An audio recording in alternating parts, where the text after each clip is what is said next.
Her poor little girl sitting on the sidewalk refuses money from a young billionaire and says, "I don't want money. I just wanted a dad who loved me." What happens next is unbelievable. The November sky darkened over New York City as the last rays of sun painted the skyscrapers in orange hues. Alan Mercer adjusted his Italian tie and checked his watch for the third time in 5 minutes. His driver was late, something unacceptable for a man whose business empire was built on precision and efficiency. "Incompetence," he muttered, shoving his phone into the pocket of his custom-made suit jacket. The meeting with the Japanese investors had ended exactly as he had planned. Numbers, strategies, forecasts, everything calculated with the coldness that had made him famous in business circles.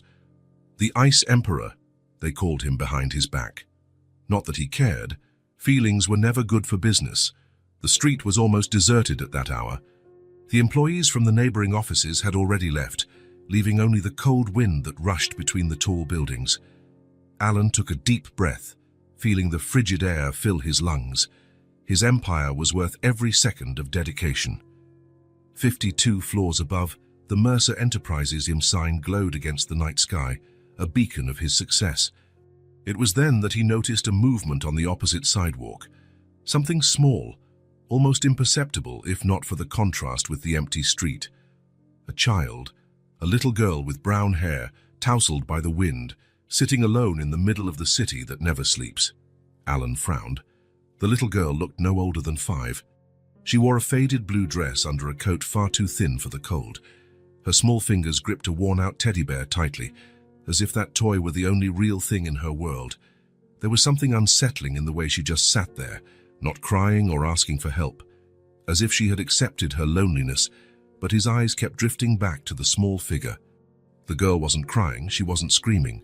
She was just hugging something to her chest, a worn-out teddy bear, with one ear almost falling off. Her feet dangled without touching the ground, and she wore a coat that was too thin for the cold.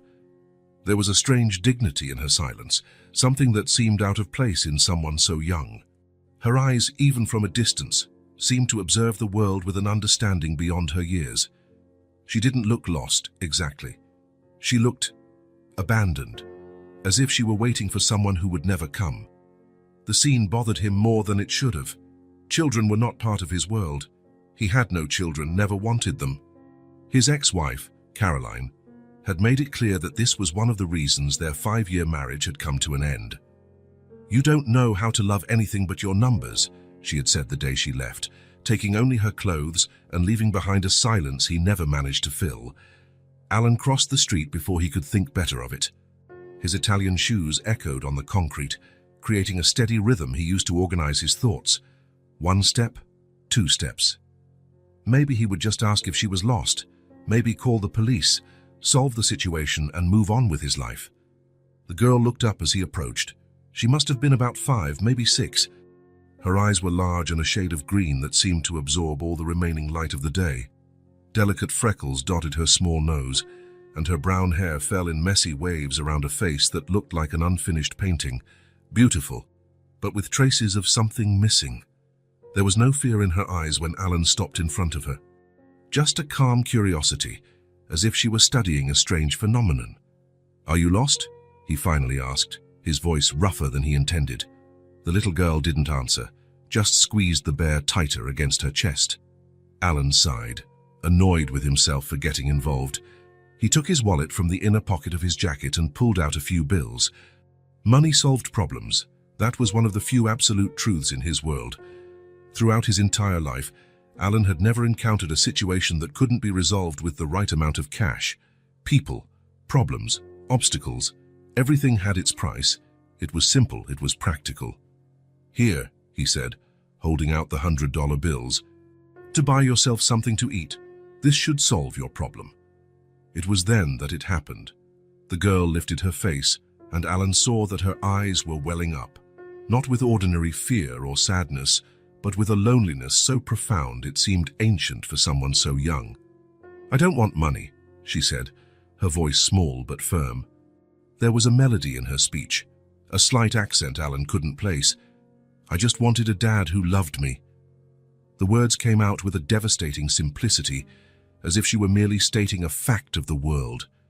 The teddy bear in her arms, a faded brown object with mismatched button eyes, seemed to watch Alan with the same intensity as its owner. The words hit Alan like a punch to the gut. He took a step back, almost tripping on the sidewalk. The money in his hand suddenly felt ridiculous, pathetic. Something strange happened inside him, as if an internal structure he didn't even know existed began to crack. For the first time in his adult life, Alan Mercer was facing a problem that money couldn't solve. The rejection of the bills, something he had never experienced, left him momentarily speechless. In his world, people begged for the very notes the little girl refused without hesitation. He stood there, paralyzed, as an unfamiliar sensation spread through his chest. It wasn't pity. He knew pity. It was easy to dismiss. This was something deeper, as if this child had touched a wound he had spent his entire life pretending didn't exist. The sound of his car's horn broke the moment. James had finally arrived, parking the black Mercedes by the curb. Alan blinked, returning to reality, and put the money back in his pocket with slightly trembling hands. I have to go, he said, turning his back on the girl and walking quickly toward the car. James got out to open the door. Sorry for the delay, sir. The traffic on the... It doesn't matter, Alan cut him off, getting into the vehicle. Home. As the car pulled away, Alan couldn't help but look through the rear window. The girl was still there, motionless, watching him leave. Her teddy bear dangled from one hand like a silent guardian. There was something in the way she stood there, small against the backdrop of the enormous city, that seemed to tell an entire story without words. A child who didn't run after the car begging for help. A child who didn't scream or cry. A child who just stood there, as if she were used to seeing people leave. Alan didn't answer. What could he say? That an unknown child had just shattered something inside him with only 9 words. The drive to his Fifth Avenue penthouse was silent. The city passed in luminous blurs outside, but Alan saw nothing but those green eyes, that small voice. I just wanted a dad who loved me. Who was that child? Lily. The name popped into his mind without him knowing why. She looked like a lily, fragile and resilient at the same time. He had no idea what her real name was, but in his thoughts, she was Lily now. A small flower growing in the city's cold concrete. But a little girl on the sidewalk had left him floored.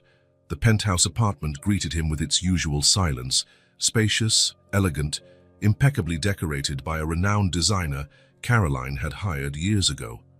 A place featured in architecture magazines, but one that never felt like a home. Alan dropped his briefcase on the coffee table and went straight to the bar.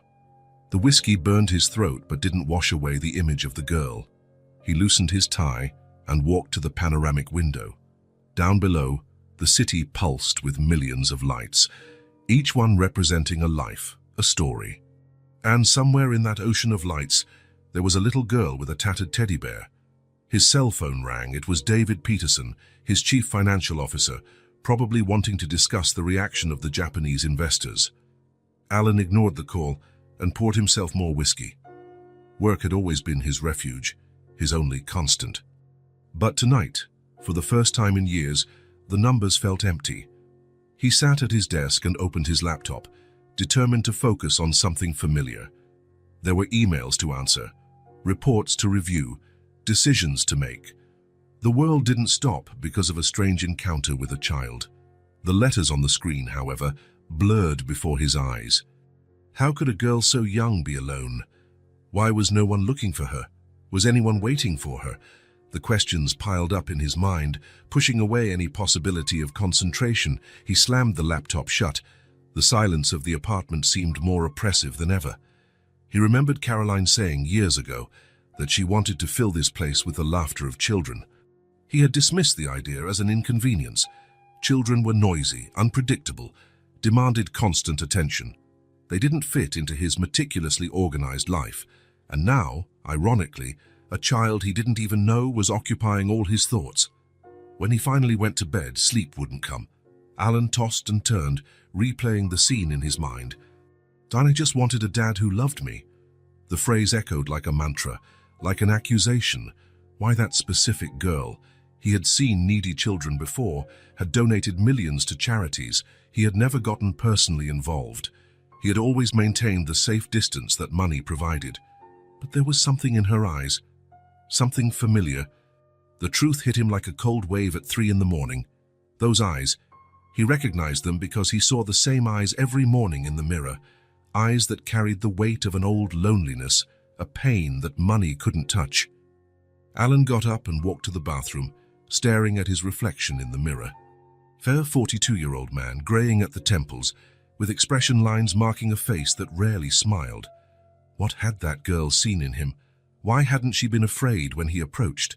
And more disturbingly, how had a simple refusal of his money shaken his convictions so deeply? His entire life had been built on the belief that every problem had a price, that you just had to offer the right amount. And now, a 5-year-old child with a tattered bear had challenged that fundamental truth. He went back to bed, but sleep remained distant. His thoughts returned obsessively to the street, to the girl sitting on the sidewalk. What if she was still there? What if no one had found her? At 5 in the morning, Alan gave up on sleep. He took a long shower, trying to wash away the restlessness that consumed him. He dressed mechanically, choosing a dark grey suit that matched his mood. During breakfast, which he barely touched, he decided he would pass by the same spot on his way to the office, just to check. Just to make sure the girl had found her way home. Just to silence that inner voice that wouldn't leave him in peace. "To the office, quoi, sir?" James asked, as Alan got into the car. Alan hesitated. "No. Let's go to the same place as last night." The driver nodded, asking no questions. Years of service had taught him when his boss wasn't in the mood for conversation. The morning was grey, with the promise of rain. The streets were beginning to fill with morning traffic, hurried people walking with coffee cups in hand, faces hidden behind scarves and cell phones. When they reached the location of the previous day's meeting, Alan ordered James to stop. His eyes scanned the sidewalk, searching for the small figure. There was no one there. A confusing mix of relief and disappointment washed over him. She had probably found help, someone more compassionate than him, no doubt. "Wait here," he told James, getting out of the car. The cold wind cut his face as he walked along the same stretch of sidewalk. There was no sign of the girl or her teddy bear. Alan felt ridiculous, a businessman looking for a strange child, as if it made any difference in his life. He looked around, searching for any trace of the little girl, but the sidewalk was empty, just the usual urban litter and hurried people passing by without noticing his presence. Alan stood there, motionless in the middle of the sidewalk, feeling an inexplicable emptiness. It was as if he had lost something important before he even had it. "To the office now, sir?" James asked when Alan returned to the car. Alan glanced one last time at the empty sidewalk. Yes, to the office. But throughout the entire drive, his thoughts remained with the green-eyed girl. Where could she be? Had she spent the night there? Had someone found her? The day dragged on through meetings and phone calls that seemed emptier than ever. Alan signed documents and made decisions on autopilot, while his mind wandered far away to a quiet street and a girl with green eyes. During a meeting with the finance team, he found himself staring at the profit spreadsheets with an unprecedented disinterest. Numbers, percentages, projections, he had always found comfort in that concrete, measurable data. Now they seemed cold and distant. "Mr. Mercer, is there a problem with the projections?" asked Sarah Chen, his chief analyst. Alan blinked, returning to reality. "Continue," he said curtly, trying to regain his focus. But the thought persisted. If money couldn't buy what that girl wanted, what else in his life couldn't he solve with his fortune? At night, in his apartment, he poured himself a whiskey and stared at the city from the window. Somewhere in that ocean of lights, there was a little girl with a tattered teddy bear. He tried to imagine where she might be now. Did she have a place to sleep, someone to take care of her? Or was she still sitting on that sidewalk, hugging her bear, waiting for someone who would never come? The image was unbearable. For a moment, Alan saw the girl, Lily, as he called her in his thoughts, curled up in some dark corner of the city, shivering from the cold, her big green eyes fixed on the darkness. And he knew, with a certainty that frightened him, that he would return to that street the next day. The first rays of sun had barely touched the horizon when Alan opened his eyes. He didn't need the alarm. In fact, he had hardly slept. Every time he closed his eyes, he saw the girl's face, those green eyes that seemed to carry the weight of the world. He sat up in bed and ran his hands over his face. 2 days. Just 2 days since he had first seen her, and he already felt as if something fundamental had changed inside him. It was irrational, incomprehensible. Alan Mercer, the man who controlled conglomerates with the precision of a Swiss watchmaker, unable to get a strange child out of his thoughts. "How ridiculous," he muttered to himself as he walked to the bathroom. But as the hot water from the shower ran down his body, the decision was already made. He would go back, just to check, he told himself, just to make sure she was okay. It was the least any decent person would do. The mirror reflected the image of a man with dark circles under his eyes and a tense expression. No one at his office would recognize him like this, vulnerable, uncertain. He barely recognized himself. He dressed with less care than usual, dark jeans, a cotton shirt, a wool coat, clothes he rarely wore, saved for the rare weekends when he wasn't working. He didn't want to seem intimidating this time. "Good morning, sir," James greeted as Alan entered the kitchen. The butler frowned slightly upon seeing his employer dressed so casually. "Breakfast? Not today, James. I have an appointment." He left before the employee could ask any more questions. In the elevator, he mentally rehearsed what he would say to the girl when he saw her again.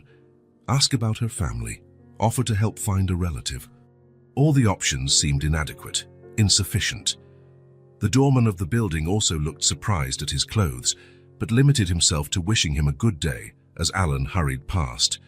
He stopped at the first deli he found. He walked through the aisles, grabbing items without much thought. Bright red apples, grapes, bananas. A fresh Italian loaf, still warm. Milk in a glass bottle, chocolate chip cookies, strawberry jam. More than one child could possibly eat, but he couldn't stop. The cashier smiled as she rang up his purchases. "Special day." Alan nodded vaguely, without elaborating. A special day. He didn't even know how to define what he was doing. Carrying the bags, he walked through the streets that were beginning to fill with people rushing to work. It was a Tuesday morning, and for the first time in years, Alan Mercer was not in his office at 7:30 a.m. sharp. His phone vibrated in his pocket, probably Sarah Chen asking about the 9 a.m. meeting with the German investors. He ignored it. As he turned the corner onto the street where he had found the girl, his heart quickened. What if she wasn't there anymore? What if someone had found her? That would be better, of course. A child shouldn't spend the night on the street, but for some reason he couldn't explain, he wanted to be the one to help her. He slowed his pace. What was he doing, after all? He knew nothing about children. He had no paternal instincts, as Caroline had pointed out so many times. What could he offer this girl besides some fruit and bread? Then he saw her, sitting in the exact same spot, as if she hadn't moved since the previous afternoon. The same faded blue dress, the same thin coat, the same teddy bear hugged to her chest. Her hair seemed even more disheveled today, and her face was pale with small smudges of dirt on her cheeks. Alan stopped a few feet away, suddenly hesitant. The girl hadn't noticed his presence yet, lost in a silent conversation with her bear. He saw her whisper something into the toy's ear, then tilt her head as if listening for a response. It was then that she looked up and saw him. There was no surprise in her eyes, not joy, not fear, just a calm recognition, as if she had been waiting for him. Alan approached, holding the grocery bags like a makeshift shield. "Hi," he said, his voice softer than he had intended. "Hi," she replied, so quietly he almost didn't hear. He didn't know what to do next. He had rehearsed a few lines during the night, but they all seemed inadequate now that he was in front of her. He pointed to the empty space next to the girl on the sidewalk. "May I sit down?" She nodded, clutching her bear tighter. Alan placed the bags on the ground and sat down, keeping a respectful distance. Up close, he could see the details better. The loose stitching on the sleeve of her coat, the small tear at the hem of her dress, the worn-out shoes, signs of a difficult life for someone so young. "I brought some things to eat," he said, opening one of the bags. He took out an apple and offered it to her. You must be hungry. The girl looked at the fruit with wide eyes but didn't reach for it. It's okay, Alan assured her. It's for you. She took the apple with small, hesitant fingers, as if it were something precious. She took a timid bite, and a small smile appeared on her face as the sweet taste touched her tongue. Alan felt a tightness in his chest. How long had it been since she had eaten properly? They sat in silence for a few minutes as she ate the apple, bite by bite, until only the core remained. Her eyes never left Alan's face, watching him with a disconcerting intensity. "Are you waiting for someone?" he finally asked, trying not to sound intrusive. The girl stopped chewing and looked down. There was such deep sadness in her face that Alan felt his heart clench. "I never had a dad," she answered in a small voice, almost a whisper. "Mommy got sick and went to heaven a little while ago." Her fingers squeezed the teddy bear tighter. "I stayed here because I have nowhere else to go." The silence that followed weighed like a sentence between them. Alan felt something break inside him, a barrier he didn't even know existed. This child had lost everything, and yet she faced the world with a silent dignity that many adults did not possess. "What's your name?" he asked, his voice softened by restrained emotion. "Lily," she replied, confirming the name he had intuited. There was a musicality in the way she pronounced the two simple syllables. "Lily," Alan repeated, feeling the name familiar on his tongue, as if he had known it for a long time. "I'm Alan." "Alan," she repeated carefully, testing the sound. "How old are you, Lily?"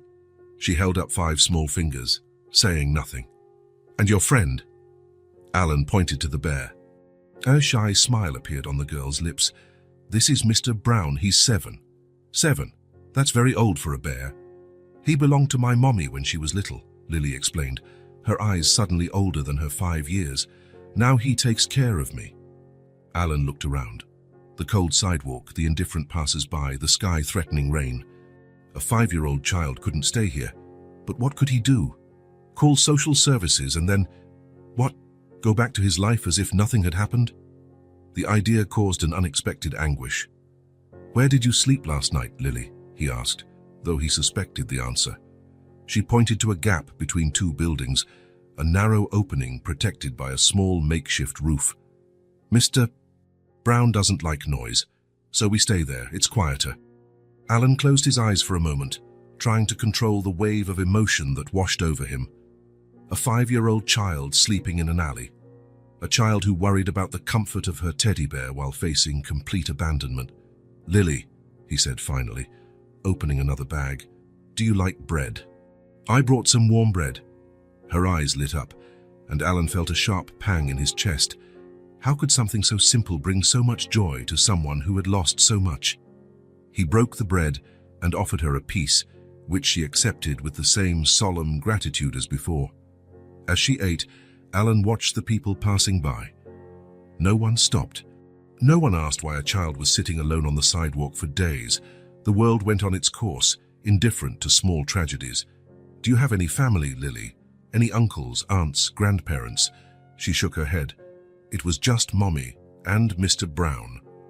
"And where did you live before?" Lily pointed vaguely to the east. "Far away. In a small house. But the mean man said we had to leave."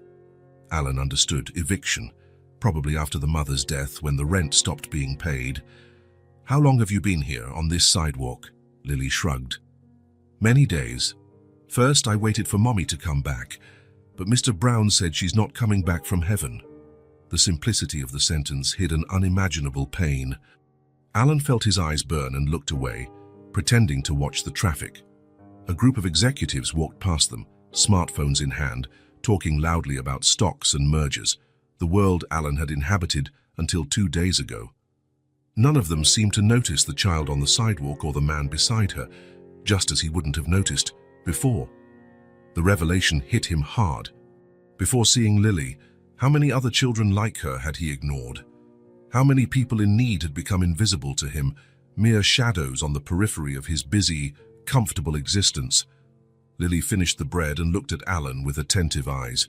There was an ancient wisdom in that gaze, an acceptance of life that no child should possess. "Are you leaving now?" she asked, her voice neutral, without accusation or expectation. Alan felt the weight of that simple question. It was what people did in her life. They left. Her mother had left forever. Everyone else walked by without a glance. She expected the same from him. He looked around again. The cold sidewalk, the indifferent buildings, the darkening sky promising rain.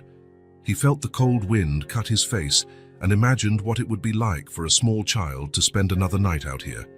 The decision crystallized within him with surprising clarity. There was no other option, really. Maybe there never had been since the moment his eyes first met hers. From his car parked nearby, Alan retrieved a wool blanket he kept in the trunk for emergencies. He returned to Lily and knelt before her. "Lily," he said, his voice gentle but firm, "you're not going to sleep here anymore." The girl looked at him without surprise, as if she had been expecting this. Not with hope, but with the same calm acceptance with which she seemed to face all the events of her short, difficult life. "Where am I going to sleep?"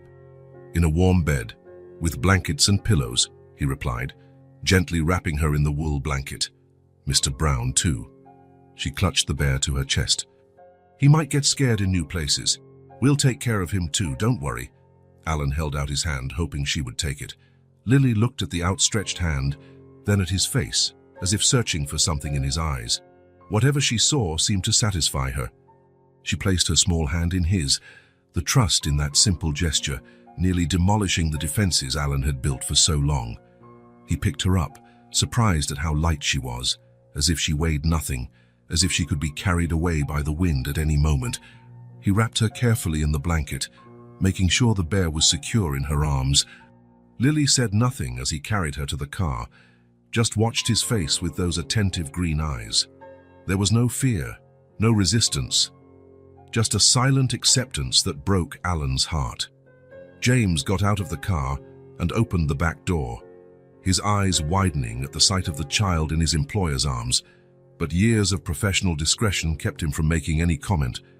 "Home, James?" Alan instructed as he settled Lily in the back seat. "And slowly, please." The girl looked out the window with fascination as the car began to move, as if she had never been in such a luxurious vehicle. She probably never had. "Do you live far away?" she asked, her small voice filling the space between them. "Not too far," Alan replied, watching how her eyes absorbed every detail of the car's interior. "Are you comfortable?"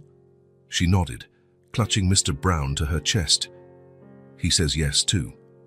Alan smiled, a genuine smile that felt rusty from disuse. "I'm glad."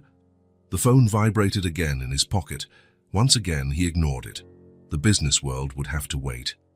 As the car glided through the morning traffic, Alan watched Lily's face. There was something mesmerizing in the way she looked at the world, with wonder, but also with a wisdom that seemed too old for her years. What was he doing? The question echoed in his mind. He had broken every rule of common sense. He had taken a strange child to his home without involving the authorities, without background checks, without a plan. He, Alan Mercer, the man who never took a step without calculating all possible variables, and yet, sitting next to that small figure wrapped in the blanket, he felt a deep certainty that he was doing exactly what he was supposed to be doing. "So, do you have other bears at your house?" Lily asked, breaking the silence. "No," Alan answered honestly, "but we can get some, if you'd like, to keep Mr. Brown company." She thought for a moment, tilting her head as if consulting the bear. "He says maybe a rabbit would be nice." "He's never had a rabbit, friend." "A rabbit sounds perfect," Alan agreed, feeling a wave of tenderness he hadn't experienced in years. As they approached his building on Fifth Avenue, Alan realized his life had changed irrevocably. Nothing would be the same. The meetings, the contracts, the negotiations, it all seemed to belong to another life, a life that now seemed empty and pointless. He looked at Lily, who had fallen asleep with her head resting against the leather upholstery. Mr. Brown held firmly in her small arms. Her face in sleep looked even younger, more vulnerable. The small worry lines that marked her forehead when she was awake had disappeared, leaving only the serene face of a child who was now, by some twist of fate, under his care. The car stopped in front of the imposing building where Alan lived.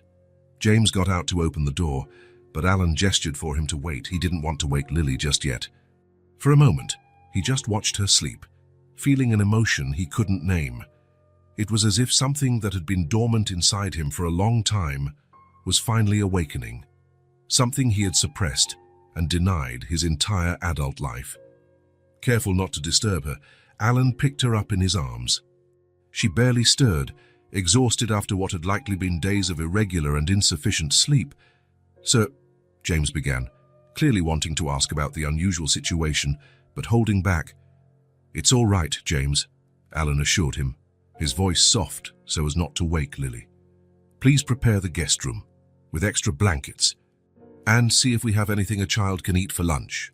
The butler nodded, clearing the way for Alan as he carried the sleeping girl to the elevator. In the silent apartment, Alan walked carefully to the guest room that had never been used. He laid Lily on the large bed, still wrapped in the blanket, Mr. Brown secure in her arms even in sleep. He stood there watching her for a long moment, the brown hair spread on the white pillow, the small freckles on her nose, the long eyelashes against her cheeks, so small, so fragile, and now, somehow, his responsibility. "What am I doing?" he whispered to himself, but he already knew the answer. He was doing what he should have done a long time ago, listening to that part of him Caroline said didn't exist, the part that could care about something other than contracts and profits. With a final glance at the sleeping figure, Alan left the room, leaving the door ajar.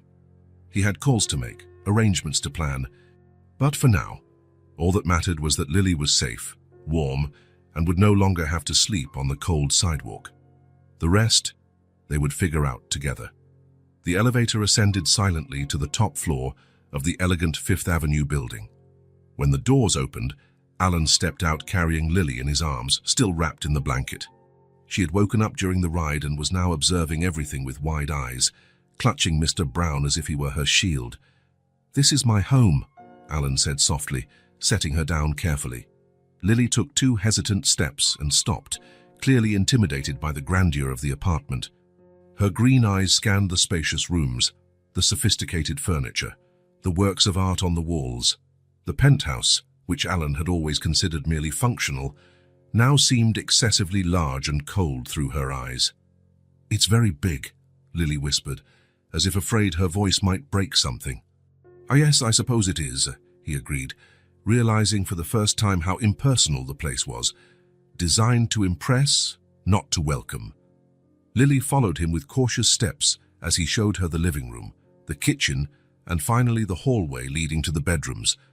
She moved like a little ghost, almost silently, observing every detail with a mixture of fascination and apprehension.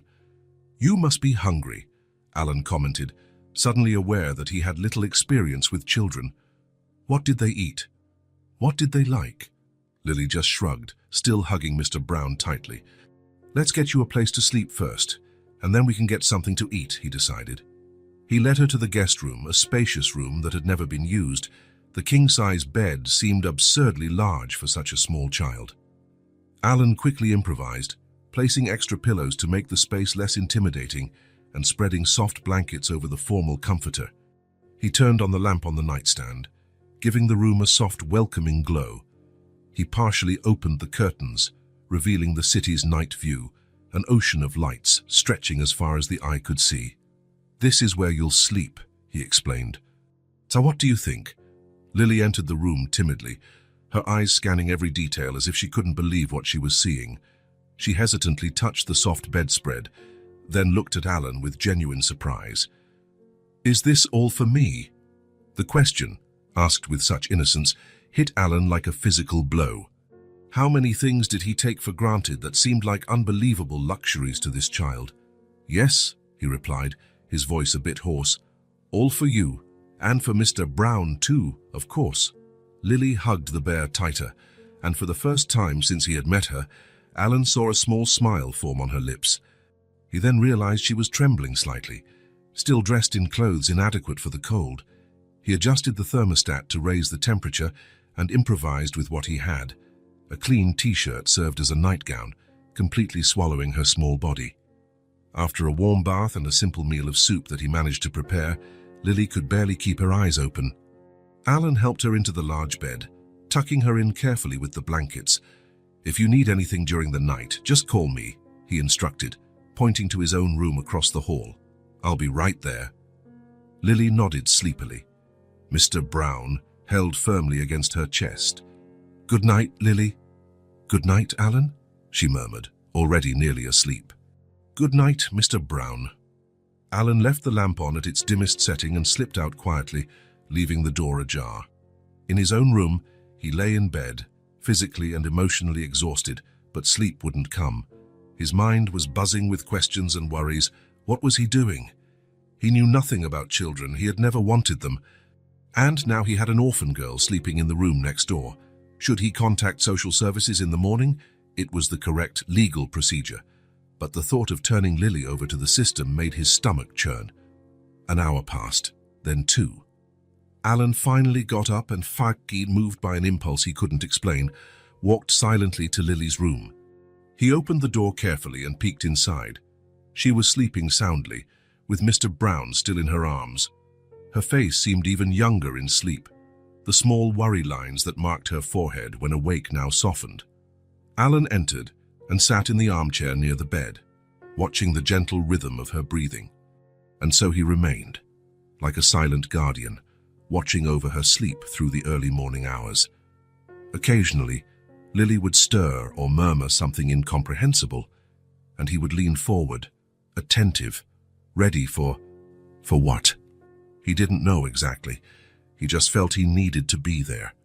When the first rays of sun began to creep through the curtains, Alan realized he had spent the entire night in the armchair. His back ached and his neck was stiff, but there was a strange sense of peace inside him. He stood up silently, intending to return to his room before Lily woke up. That's when he noticed something different. She was restless, moving under the covers. He approached and lightly touched her forehead. It was hot, very hot. "Lily," he called softly. She opened her eyes, which seemed glazed and distant. Her cheeks were flushed, and small beads of sweat formed on her forehead. "I don't feel well," she murmured, her voice weak. Panic seized Alan. A fever. The girl had a fever. What should he do? He had never taken care of anyone in his life. His entire existence had been dedicated to avoiding this exact kind of responsibility. He ran to the bathroom and returned with a thermometer. 102.5 degrees, 39.2 degrees. Too high. His heart raced. He grabbed his phone and called his private doctor, explaining the situation in rushed words. "Bring her in immediately, or I can send someone," Dr. Winters offered. "Send someone, please," Alan requested, looking at Lily, who seemed too fragile to be moved. While he waited, he dampened a cloth with cool water and placed it gently on Lily's forehead. She shivered at the contact but then sighed faintly.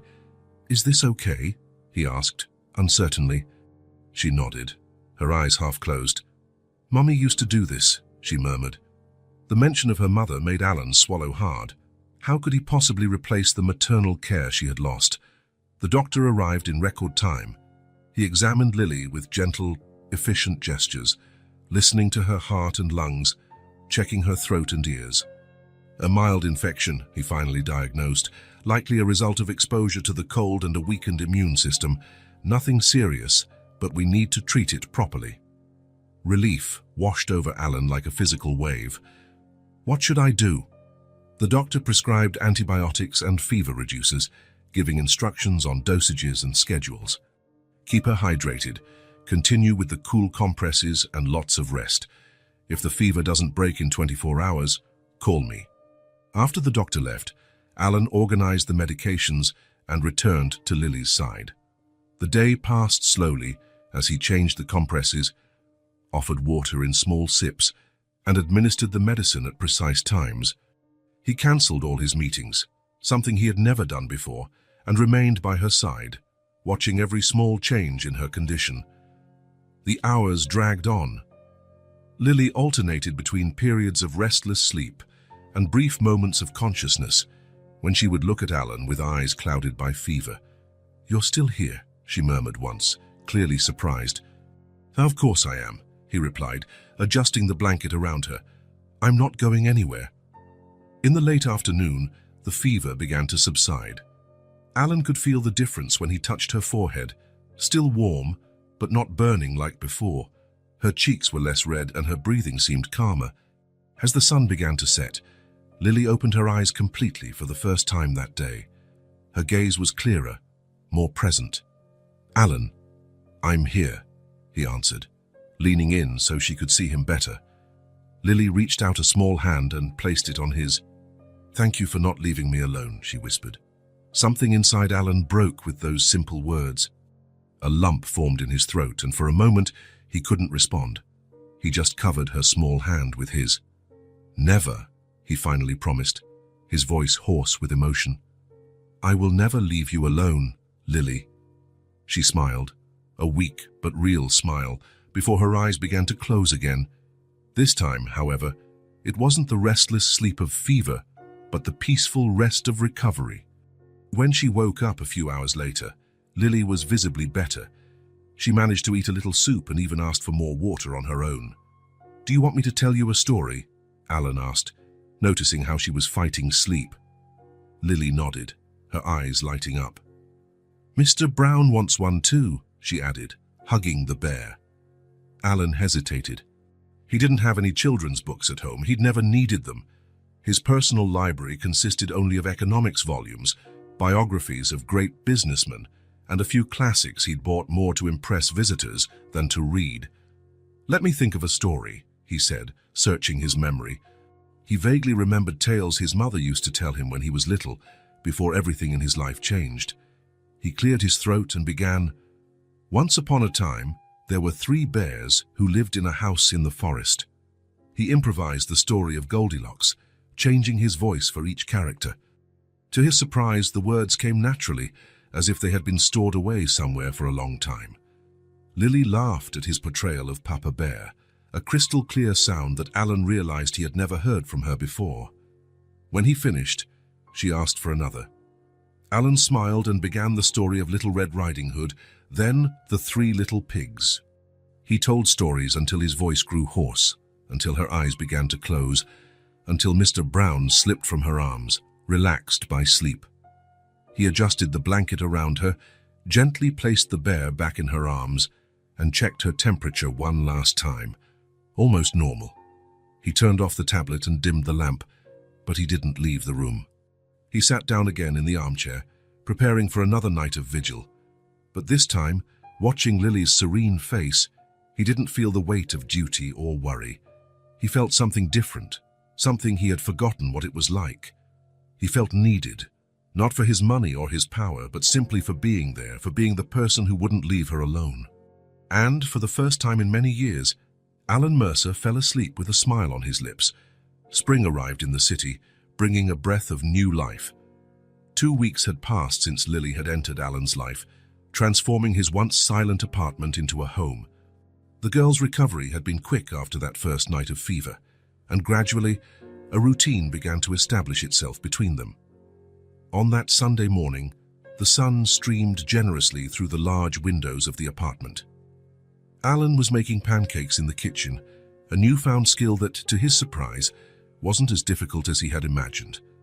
Lily sat at the table, swinging her legs that didn't reach the floor, watching him intently while Mr. Brown, faithfully propped against a glass, supervised the process. "Do you think Mr. Brown will like pancakes with chocolate syrup?" Alan asked, flipping the batter in the pan with a movement that was already gaining confidence. "He prefers them with honey," Lily replied seriously, "but he said he can try chocolate today." Alan smiled. Her imagination charmed him. Slowly, Lily was beginning to open up, to show glimpses of the child she would be under normal circumstances. There were still moments of sadness, of course. Sometimes he would catch her looking out the window with an expression no 5-year-old should have, but there were also smiles, more and more frequent, and even some laughter that was like music to his ears. He placed the pancakes on a plate and sat at the table with her. He watched with satisfaction as Lily picked up her fork and began to eat with appetite. Her face had regained its color, and her green eyes no longer carried the dullness of the first few days. "Is it good?" he asked, although the answer was obvious from her full cheeks and syrupy smile. Lily nodded vigorously. "You cook better than before," she declared with the brutal honesty typical of children. Alan laughed. "Practice, I guess. Or maybe I'm learning from my mistakes." A comfortable silence settled as they ate. Alan realized that these simple moments had become his favorite. Just the two of them, without the pressure of the outside world, without the complications they would inevitably have to face. He still hadn't contacted social services. He knew he should, that the current situation existed in a kind of legal limbo, but with each passing day, it became harder to consider the idea of Lily being anywhere but here. With him. Alan. The small voice interrupted his thoughts. "Yes," Lily put her fork down on the plate, assuming a serious expression that made her seem curiously adult. "Why do you live alone?" The question caught him off guard. It was direct, simple, yet loaded with complexity. How could he explain to a child the choices and circumstances that had led him to a life of voluntary isolation? Alan took a deep breath, setting his own fork aside. He realized he owed her an honest answer, not a softened or evasive version. "It's a bit of a long story," he began, unsure of how to proceed. "We have time," Lily replied with a wisdom beyond her years, looking at him expectantly. Alan smiled faintly. "Yes, I guess we do." He took a sip of coffee, organizing his thoughts. "Well, for starters, I never knew my father. Never. He left before I was even born." Lily's eyes widened slightly, but she said nothing, just waited for him to continue. "My mother and I lived in a small apartment in the Bronx. She worked 2 jobs to support us. It was hard for her." Alan didn't usually talk about his past, but the words flowed with surprising ease. "She got sick when I was 12. Cancer. She tried to fight, but..." His voice wavered slightly. "She passed away when I was 14. Lily looked at him with an intensity that was almost palpable, her green eyes fixed on him, absorbing every word.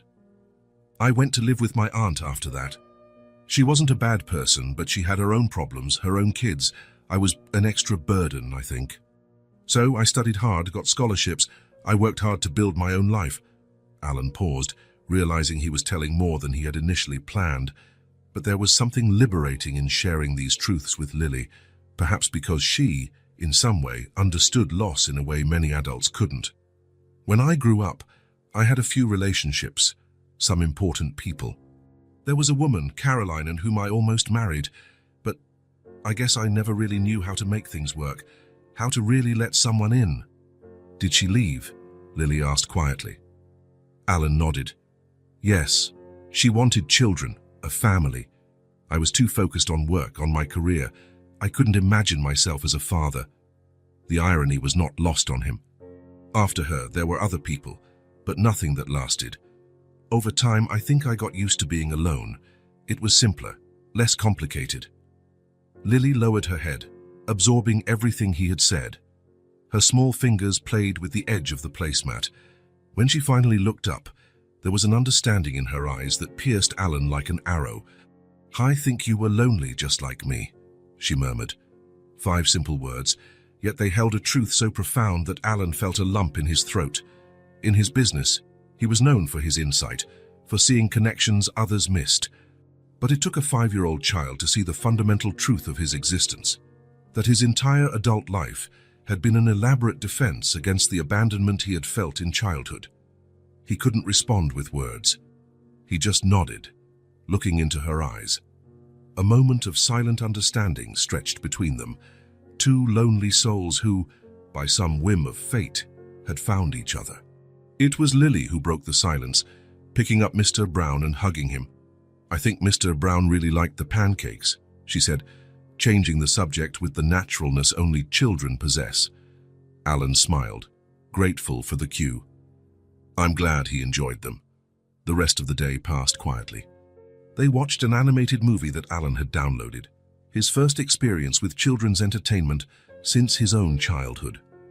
Later, he took Lily to the park, where she watched other children play with a mixture of fascination and shyness. But that conversation at the breakfast table stayed with Alan. In the evening, after putting Lily to bed and telling her another improvised story, he sat in his office, contemplating what to do next. The truth he had been avoiding was now inescapable. He didn't want Lily to leave.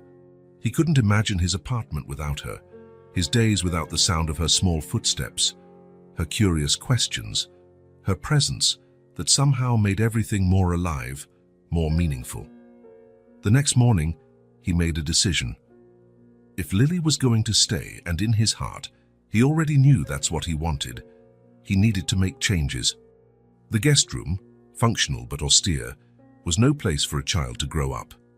The apartment, designed for a career-focused bachelor, lacked the essential elements for child development. He called Sarah, his assistant, and cancelled all his meetings for the day. For the first time in his career, something was more important than business. "We're going to have a surprise," he told Lily after breakfast. "What's your favorite color?" "Pink," she replied promptly, "and blue, and yellow, and green." Alan laughed. "Then we'll need all of those colors." The day was an adventure neither of them would forget. They visited children's furniture stores, toy stores, clothing stores. Alan, the man who used to deliberate for weeks over financial investments, now made quick, enthusiastic decisions about castle-shaped beds, colorful bookshelves, and star-shaped lamps. Lily, initially shy in the stores, gradually became more animated. Her eyes sparkled at the possibilities, and each small "can I really choose" both broke and mended Alan's heart simultaneously. "It's all for you," he would reply repeatedly. "Choose whatever you want." By the end of the day, the guest room was transformed. The walls, now adorned with stickers of trees and butterflies, seemed more alive. The new bed, appropriately sized for a child, had a pink canopy that Lily had chosen with sparkling eyes. Low shelves displayed colorful books and carefully selected toys. A soft little rug covered part of the floor, creating a cozy area for playing. Lily was ecstatic. She ran from one side to the other, examining each new item, hugging her new stuffed animals, though none, she assured Mr. Brown, would ever replace his special place, and flipping through picture books. In the days that followed, Alan watched in amazement as Lily began to transform. It was as if the new room, new clothes, new toys, all symbols of permanence, of belonging, had unlocked something inside her. She started drawing, filling sheets of paper with colorful figures of people, houses, trees. Sometimes she would hum quietly while she played, simple melodies Alan didn't recognize. Her smiles came more easily, her questions became more frequent. But there was a reality he could no longer ignore. He needed to get back to work. Mercer Enterprises couldn't run indefinitely without its CEO, no matter how competent his team was. The work-from-home conference calls and late-night emails were only temporary solutions. "I can't stay home every day, Lily," he explained carefully one evening as he tucked her into bed. "So I have to go back to the office." Her eyes widened with alarm. "Will I be alone?" "No, of course not," he hurried to assure her. "I'm thinking of finding someone special to stay with you when I'm not here. Someone nice, who knows how to take care of children, who can play with you." Lily considered this for a moment, hugging Mr. Brown. "Like a nanny?" "Exactly. A nanny," she nodded slowly. "Mr. Brown says that's okay, as long as she likes bears." Alan smiled, relieved by her initial acceptance. "I'll make sure she loves bears."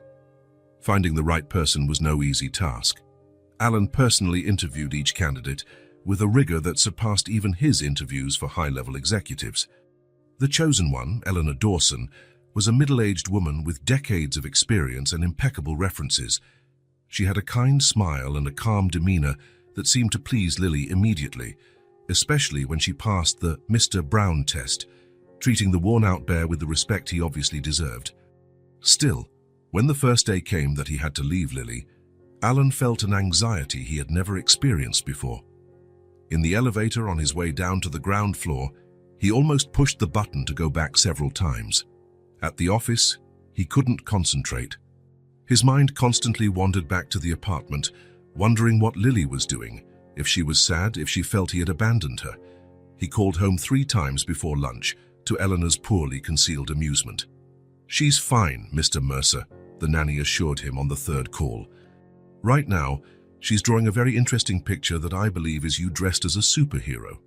The hours dragged on endlessly. Alan ended his last meeting 30 minutes early to the shock of his team, and practically ran to the elevator.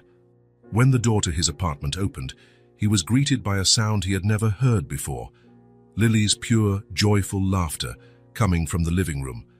For a brief, irrational moment, he felt a pang of jealousy. Was she having fun without him? But then she saw him.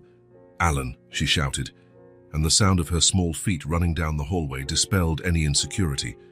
Lily threw herself into his arms with an abandon she had never shown before, hugging him with surprising strength for someone so small. "You came back," she said against his shoulder. "Of course I came back," he replied, holding her tightly. "I will always come back for you." In that moment, holding Lily in his arms, feeling her small heart beat against his, Alan knew with absolute certainty there was no going back. This child, who had appeared in his life by chance, had become the most important person in his world. After Eleanor left, after Lily showed him all the drawings she had made during the day, after dinner and bath time and the nightly story, Alan sat in the dark of his office, contemplating the future. He picked up the phone and dialed the number of Lawrence Goldstein, his personal lawyer for over a decade. "Larry, it's Alan. I know it's late, but I need you to research something for me. I want to know exactly what is required to legally adopt a child." When he hung up, he felt simultaneously terrified and more at peace than he had ever been. The decision was made. He wanted to be Lily's father. He wanted to give her not just a roof and food, but a home, a family, everything they had both lost. The path wouldn't be easy. He knew that. There would be obstacles, investigations, bureaucracy, but Alan Mercer hadn't built an empire by backing down from challenges, and no deal, no acquisition, no contract had ever been as important as this. He looked at the drawing Lily had made that morning, now lying on his desk, a colorful representation of two stick figures, one large and one small, holding hands, with a small brown bear beside them. "We'll do it," he promised the silent image. "We're going to be a family." The days following Alan's decision were filled with frantic activity. Lawrence Goldstein, his lawyer, had mobilized an entire team to begin the adoption process. Forms were filled out, documents were gathered, and a thorough investigation into Lily's past was initiated. "We need to find any official documents about her," Larry explained during a meeting in his office. "Her birth certificate, medical records, information about her mother." Alan nodded, aware of the complexity of the process. "And what about the fact that I took her in without contacting the authorities immediately?" The lawyer adjusted his glasses, choosing his words carefully. "I won't lie, Alan, that complicates things. But we have in our favor the fact that you provided a stable home for an abandoned child, sought medical assistance when necessary, and are now taking the appropriate legal steps. Will I lose custody of her during the process? We will do everything possible to avoid that. I've managed to schedule a preliminary home evaluation with a social worker later this week. That will give us a tactical advantage." Alan returned home that day with a mix of hope and apprehension. He found Lily and Eleanor in the living room, engrossed in a large jigsaw puzzle spread out on the rug. The girl's face lit up when she saw him, as it always did now. "Alan, we're building a castle," he smiled, sitting on the floor beside them. "So I see you're doing a great job." Eleanor discreetly stood up. "I'll go make some tea," she said, giving them some privacy. Lily pushed some pieces in his direction. "You do the sky, it's the hardest part." Alan picked up the blue pieces, studying them with the same concentration he devoted to the most complex contracts. He watched Lily as she worked, her little tongue peeking out from the corner of her mouth in a sign of absolute concentration. His heart ached at the thought of what was to come, the investigations, the hearings, the uncertainties. "Lily," he began hesitantly, "do you remember your mother's full name?" The girl paused, looking at a puzzle piece in her hands. "Rose. Mommy's name was Rose Parker. And do you know if you had other relatives, maybe uncles or grandparents?" Lily frowned thoughtfully. "There was Aunt Margie, but Mommy said she lived very far away." Alan carefully absorbed the information. "Margie? Margaret, perhaps?" "I think so," Lily replied, turning her attention back to the puzzle. "I never met her. Mommy got sad when she talked about her." He didn't press further. The information, though vague, would be useful to Larry. After Lily went to sleep, Alan called the lawyer and relayed what he had discovered. "It's a start," Larry said. "I'll include this in the searches." In the following days, the apartment was meticulously prepared for the social worker's visit. Eleanor helped organize everything, ensuring the house was spotless and suitable for a child. Lily's room, colorful and cozy, was Alan's greatest pride, a physical testament to his commitment to her. Patricia Winters, the social worker assigned to the case, was a woman in her 50s with short grey hair and sharp eyes that seemed to notice every detail. She spent 2 hours inspecting the apartment, talking to Alan about his intentions, his career, his ability to care for a child. "Mr. Mercer, I need to be frank," she said, as they sat in the living room after the inspection. "This is a highly unusual situation. The standard procedure would have been to contact social services immediately upon finding an abandoned minor." "I know," Alan admitted, "but there was something about her. I couldn't just turn her over to the system." Patricia studied him for a moment. "I understand your impulse to protect her, but protocols exist for a reason, and I'm following all of them now," and he argued. "I want to do this the right way. Lily deserves stability, security." The social worker made notes on her clipboard. "Your financial situation is clearly adequate, and the physical environment is exemplary. But raising a child involves much more than that, Mr. Mercer. It involves sacrifice, patience, emotional availability." "I'm prepared for that," Alan stated with conviction. "Lily has already changed my life completely, and for the better." When Patricia finally left, after a brief private conversation with Lily, Alan felt that the visit had gone well. Larry, when informed, agreed. "Winters has a good reputation. If she issues a favorable report, we'll have a significant advantage in the preliminary hearing." The days turned into weeks. The routine with Lily solidified, bringing a normality that Alan had never imagined possible in his life, previously ordered exclusively by work. Now there were drawings on the refrigerator, toys occasionally scattered around the living room, nightly stories, and endless questions about how the world worked. The adoption process moved slowly, but with promising signs of success. Patricia Winters' report had been positive, highlighting the evident bond between Alan and Lily, as well as the quality of the environment he provided. On that Thursday morning, Alan was in his office reviewing contracts when the phone rang. Seeing Larry's name on the caller ID, he answered immediately. "Were any news?" "Alan." The hesitation in the lawyer's voice made his stomach sink. "I received a call from Patricia Winters. There's a complication." He sat up straight in his chair, suddenly alert. "What kind of complication?" "Mr. Mercer."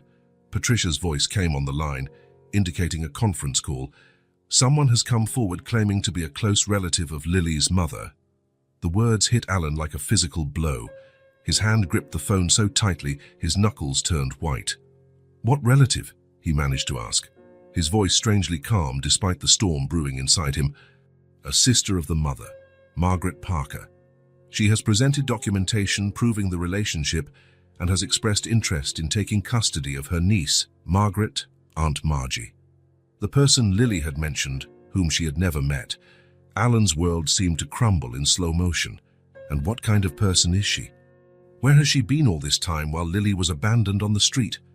"Mr. Mercer, I understand your frustration." Patricia's voice remained professional, but not without empathy. "We are in the process of investigating Mrs. Parker and the circumstances that prevented her from being present in her niece's life previously. For now, I cannot provide further details." Alan closed his eyes, trying to control the wave of panic that was washing over him. "Does this mean they're going to take Lily from me?" "We're not at that stage yet. A hearing will be scheduled to evaluate both claims. Until then, considering the established bond and my preliminary report, Lily will remain in your care." After the call, Alan remained motionless in his chair, unable to fully process what had happened. Larry tried to reassure him, promising to use every legal resource available, but his words seemed to come from far away. A relative, a biological aunt. Someone with a blood tie he could never claim. "Alan?" Sarah, his assistant, appeared at the door, concern evident on her face. "Is everything all right? You're pale." He stood up abruptly. "I need to go home. Cancel my appointments for the rest of the day." Throughout the drive, his mind churned with questions and fears. What if this Margaret Parker won custody?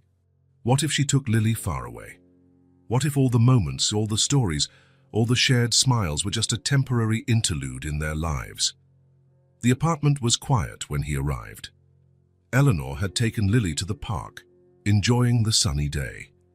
Alan walked to the girls' room, now so full of life and personality.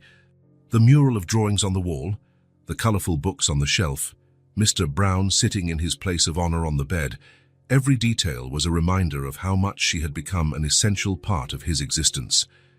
He picked up one of the drawings, a house with stick figures representing him, Lily, and even Eleanor, all smiling under a bright yellow sun. "Our family," read the caption in the uneven handwriting of a child learning to write. Family. The word that had never held real meaning in his adult life was now all that mattered. When Lily and Eleanor returned, Alan did his best to hide his concern. He spent the afternoon playing with her, more present than ever, savoring every laugh, every question, every shared moment as if it could be the last. At night, after telling not one, but 3 bedtime stories, Alan remained seated beside the bed, watching Lily fall asleep. Her small face relaxed in sleep, her brown hair spread across the pillow. Mr. Brown held firmly against her chest, the most precious sight he had ever seen. "I won't let them take you," he whispered, a fierce promise in the silent darkness. "I will fight for you with everything I have. I will fight for us." In that moment, sitting in the room of a child who had entered his life by chance, Alan Mercer, the man who had built an empire with relentless determination, made a silent oath. For Lily, he would face the entire world if necessary. For this unlikely family they had formed, he would move mountains. Because some battles, he realized, were worth any sacrifice. The morning of the hearing arrived with a grey sky that seemed to reflect Alan's state of mind. He had barely slept, spending most of the night tossing and turning, imagining all the possible outcomes of the day ahead. Eleanor had arrived early, prepared to stay with Lily while Alan met with Larry for final preparations. But after dressing the girl in her favorite blue dress and carefully combing her brown hair, Alan made a decision. "I want her to come with me," he told the nanny. "Just not for the entire hearing, but to be present if the judge wants to speak with her." Eleanor nodded understandingly. "That's a good idea. I can wait with her in the anteroom until she's needed." Alan knelt before Lily, who was nervously stroking the ear of Mr. Brown, her faithful companion. "Today we're going to an important place," he explained in a soft voice. "A place where a very serious man, called a judge, is going to talk with me about you staying here with me forever." Lily's green eyes widened slightly. "For real forever?" "For real forever," he confirmed, trying to keep his voice steady despite the lump in his throat. "But he might want to talk to you too, just to know if you're happy here." Lily nodded solemnly. "I'll tell him I'm very happy. And Mr. Brown is too." Alan smiled, stroking her hair. "I know you will. Now let's go. We have to meet Larry." Lawrence Goldstein was waiting for them on the courthouse steps, impeccable in his dark suit, a leather briefcase under his arm. His usually impassive face softened when he saw Lily. "Good morning, Miss Lily," he greeted, bowing slightly. "What a beautiful dress." She smiled shyly, partially hiding behind Alan's leg. Over the past few days, Larry had visited the apartment several times to prepare the case, and Lily was already used to his presence. "Any news?" Alan asked quietly as they climbed the stairs. Margaret Parker arrived 20 minutes ago with her lawyer," Larry informed him. "She seems presentable. No obvious signs of problems we could exploit." Alan felt a tightness in his chest. Part of him had hoped this mysterious aunt wouldn't show up, or that she would have some glaring flaw that would disqualify her immediately. The reality was going to be more complicated. Inside the courthouse, Eleanor took Lily to the anteroom as planned, while Alan and Larry headed to the hearing room. It was a smaller, less formal space than Alan had imagined, with dark wood paneling and high windows that let in the grey daylight. And there she was, Margaret Parker, a woman in her early 40s with brown hair like Lily's, dressed simply but neatly. There was no hostility in her posture, just a palpable tension and something Alan recognized immediately: sadness. Their eyes met briefly, and Alan was surprised not to feel the resentment he had expected. This woman was not a villain in his story. She was just someone who, like him, was connected to Lily by circumstances neither of them had planned. Judge Raymond Hoffman entered the room, a man in his 60s with grey hair and a serious, but not severe, expression. After the initial formalities, the hearing began with Patricia Winters presenting a summary of the case. "Your Honor, we have an unusual situation here," she began. "Lily Parker, 5 years old, lost her mother, Rose Parker, approximately 3 months ago. With no other known relatives present, the child was effectively abandoned. Mr. Alan Mercer found her by chance, and instead of immediately contacting the authorities, took her into his home." Alan tensed, but Larry had prepared him for this part. It was necessary for all the facts to be presented. "Since then," Patricia continued, "Mr. Mercer has provided a stable home, adequate medical care, and emotional support for the child. My evaluation indicates a strong and healthy bond between them. Recently, however, Margaret Parker, the sister of the deceased mother, has come forward claiming family ties to Lily." The judge nodded, absorbing the information. "Counselors, your opening statements, please." Margaret's lawyer, a younger man named Daniel Griffin, stood up first. "Your Honor, we acknowledge that Mr. Mercer has taken good care of the child in the recent period. However, we argue that biological family ties should take precedence, especially when the relative in question is a direct maternal aunt, capable and willing to assume responsibility for her niece. Margaret Parker was unaware of her sister's passing until recently due to a family estrangement, but she now wishes to fulfill her obligations as the closest relative." Larry was next, his voice calm and calculated. "Your Honor, Mr. Mercer has established a significant and deep relationship with Lily over the last 3 months. He has provided not only material necessities, but emotional stability at a time of great trauma for the child. Lily was effectively abandoned when she was found. The bond formed between them is undeniable, as attested by the social worker herself. The law recognizes that the child's well-being must be the paramount consideration, and we argue that keeping Lily with Mr. Mercer, who has already demonstrated commitment and the ability to provide proper care, is clearly in her best interest." Judge Hoffman adjusted his glasses and considered both arguments before addressing the 2 adults at the center of the dispute directly. "Miss Parker, I would like to hear your personal account. Why have you only just now appeared in your niece's life?" Margaret Parker stood, her hands trembling slightly. When she spoke, her voice was soft, with a hoarseness that suggested suppressed emotion. "Your Honor, my sister and I grew apart almost 6 years ago. It was a complicated family argument about life choices." She paused, visibly struggling to maintain her composure. "I moved to Seattle. We started new, separate lives. Rose was stubborn, and so was I. The years went by." She took a deep breath before continuing. "I only recently found out she had passed away, through a mutual acquaintance who finally managed to track me down. I was devastated to learn that my niece, whom I never had the chance to meet, had been left all alone." A tear ran down Margaret's face, which she quickly wiped away. "I didn't come here to cause more trauma. I just thought I should try to be present, to at least meet my niece. She's all I have left of my sister." The silence that followed her words was almost palpable. Alan felt an unexpected empathy for this woman, who was clearly also suffering a loss.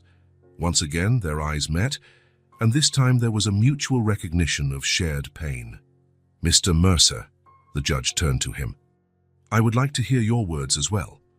Alan stood up, surprised to find his legs were steady despite the emotional storm inside him. "Your Honor, finding Lily was the most unexpected and transformative event of my life. I didn't plan to become a father, especially not in this way. But from the moment she entered my life, everything changed." He paused, searching for the right words. "I cannot claim biological rights. I cannot compete with blood ties. All I can say is that I love Lily as if she were my own daughter, and I will do anything to ensure her happiness and well-being." Judge Hoffman considered both testimonies with a thoughtful expression. "I would like to speak with the child now," he decided. Eleanor brought Lily into the room.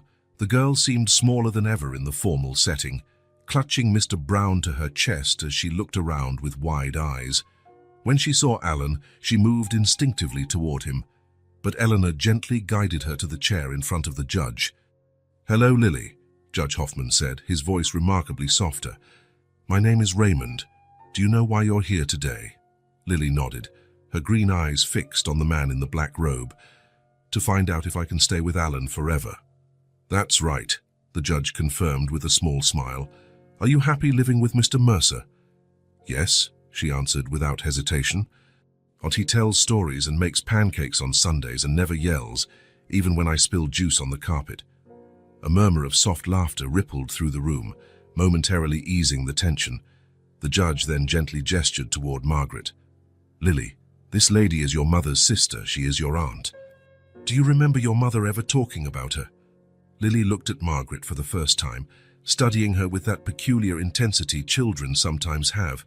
"Mommy used to talk about Aunt Margie sometimes, when she looked at old pictures." Margaret covered her mouth with her hand, clearly moved to hear the familiar nickname. "How would you feel about getting to know your aunt better?" the judge asked carefully. Lily shrank slightly in her chair, hugging Mr. Brown tighter. She looked at Alan, then at Margaret, and then back at the judge. When she spoke, her voice was small but surprisingly firm. "I don't know her. I just want to stay with Alan. He's my daddy." The silence that followed her words dominated the room. Alan felt his heart painfully expand and contract in his chest. Daddy. She had never called him that before. Judge Hoffman looked at Lily for a long time, then at the two adults who wanted to care for her. Finally, he took a deep breath and sat up straight. "Having heard all the testimonies and considering the report from the social worker, as well as the exceptional circumstances of this case, I am prepared to issue my ruling." Alan clasped his hands under the table, feeling as if the entire world was suspended in that moment. "Clausen, while I acknowledge the validity of biological family ties, the law is clear in prioritizing the best interest of the child above all other considerations. Lily's emotional stability and her evident bond with Mr. Mercer are determining factors." The judge adjusted his glasses before continuing. "Therefore, I grant full custody and adoption to Mr. Alan Mercer." The words echoed in the room, and for a moment Alan couldn't fully process their meaning.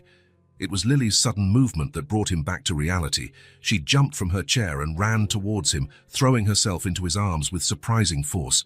He lifted her, holding her tightly against his chest, feeling her small heart beating against his.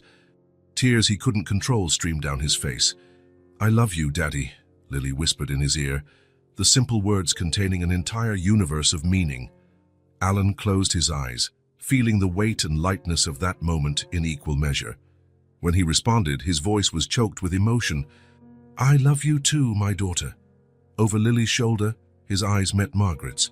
To his surprise, there was no resentment in her gaze, only a melancholic acceptance and something that almost looked like relief.